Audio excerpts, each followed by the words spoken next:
کہ آپ کو اللہ تعالیٰ نے بہت بڑی عنایت کی ہے آپ پر، مہربانی کی ہے کہ جماعت اسلامی جیسی آرگنائزیشن آپ کو عطا کی۔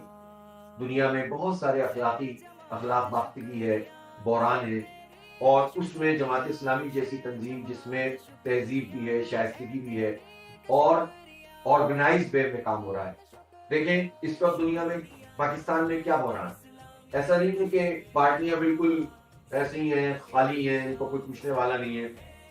بہت بڑی بڑی پاپولرٹیز لوگوں کو ملتی ہیں، کسی کے ساتھ جو ہے وہ کروڑوں لوگ ہوتے ہیں ووٹ دینے والے بھی، اور ان کی حمایت کرنے والے، کسی کے ساتھ لاکھوں لوگ ہوتے ہیں، لیکن کیوں نہیں کامیاب ہو پاتے؟ اس لیے کامیاب نہیں ہوتے کہ اتنی بڑی پاپولرٹی کے باوجود آرگنائزیشن نہیں ہوتی، آرگنائز نہیں ہوتے۔ ایک آدمی آگے پیچھے ہوا تو پارٹی بکھر گئی، 10 10 25 25 لیڈر اپنی اپنی لکڑی اپنا اپنا راہ شروع کر دیا۔